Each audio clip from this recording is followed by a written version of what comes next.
आम समस्त को जदि पचरा जे आमको तीक्ष्ण बुद्धि दरकार ना साधारण बुद्धि, तो आम समस्ते उत्तर देवा आमको तीक्ष्ण चाकू भली धारुआ बुद्धि दरकार, जो बुद्धि बल कि आम अनेक किसी सफलता कार्य करें। ये बुद्धि प्रयोग रे मनीष आमर बहुत किसी कर सारी, महाकाश को मध्य यात्रा कर सारी, आकाश रे उड़ुवा उड़ा जहाज मध्य तैयारी करिछि, एवं पानी रे भासुवा डंगा मध्य एवं जहाज मध्य तैयारी कर सारी।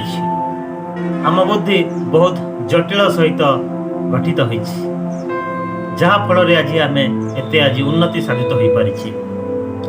पुणी ये बुद्धि आमर मेसीन भली, तेणुक ये बुद्धि को आमको चलाई जानिबा दरकार, नहले तेज धारुआ बुद्धि आम निज को ही क्षत विक्षत करदेव। से दशानन रावण 10टी मुंडर बुद्धि थिवा व्यक्ति जार सठिक प्रयोग न कर जानी से अपमानित एवं समाज रे वर्तमान घन्य, एवं ताको विजयादशमी दिन सही परी कुबुद्धि को भस्मीभूत करा जाए अग्नि दे।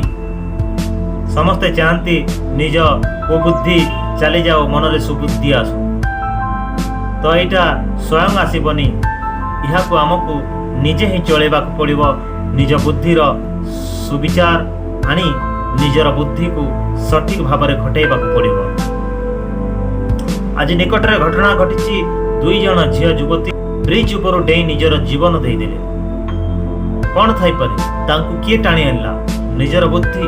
निज बुद्धि बल से प्रयोग कर पारे, निज को दुखित करदेले। निज बुद्धि द्वारा आप खुशी पाई पारे, नले निज बुद्धिर खराब परिचय बा खराब परिचालना करी आपण निज को दुखित दोषी एवं निज को घृण मन करी सब बेले जीवन अतिबाहित करेंगे।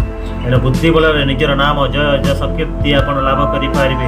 उत्तम विचार आनंद बुद्धि रे